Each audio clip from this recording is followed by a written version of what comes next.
Franaka phone number ချင်းတော့ပြောပြပေးမယ်အရင်ဦးဆုံး browser တစ်ခုကနေပြီးတော့ website ကိုသွားပါမယ် search bar မှာ broadband.atan.com အမှန်ဆိုရဲရှာလိုက်ပါကြာလာပါပြီ phone number ချင်းမှာပြတဲ့ကြောင့်မလို့လောက်ရင်ဝင်ကြမလို့ပါဘူး check ownership ကိုတစ်ချက်နှိပ်ပါအဲ့မှာ step 1 2 3 4ရှိတယ်အောက်မှာအပြောင်းစာတိုင်းလေးရှိတယ်အဲ့အပြောင်းစာတိုင်းလေးကိုနှိပ်လိုက်ပါပြီးရင် IE မှာဆွဲစလုံးနေရာမှာ B1OD ဆိုတဲ့အင်္ဂလိပ်စလုံးရေးထည့်ပေးရပါမယ်အဲ့နောက်မှာကတ်မှာပါတဲ့ကဏ္ဍ6လုံးရေးထည့်ပေးရပါမယ်အောက်မှာဖုန်းနံပါတ်တော့ညကိုထည့်ကြမလို့ပါဘူးကိုချင်းတို့လည်းဖုန်းနံပါတ်ကိုထည့်လိုက်ပါ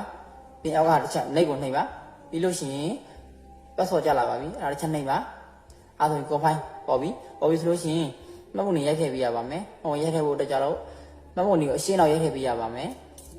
မှတ်ပုံရိုက်တဲ့အခါမှာ3 minute အောက်ကျော်လို့မရပါဘူးတော်နေလို့မရပါဘူးဒါလိုက်ရိုက်ရင်အဆင်မပြေတာများပါတယ်အားကြောင့်မလို့ guarantee တွေကပုံကိုအရင်ယူပါပြီးရင်ကိုယ့်အကူလို့တို့ဖြတ်ညက်ကက်လုပ်ပြီးတော့ထည့်ပါ3 minute အောက်မကျော်ဘူးဆိုရင်အဆင်ပြေပါတယ်ပြီးရင်ကိုယ်ဖိုင်အောင်နှိပ်ပါပြီးလို့ရှိရင်အဆင်ပြေပါပြီ3ရက်ကနေ9ရက်အတွင်းမှာအကြောင်းပြပေးပါတယ်အဆင်ပြေရင်ပြီးတယ်ပြင်ပြေဆိုတဲ့အကြောင်းပြပေးပါတယ်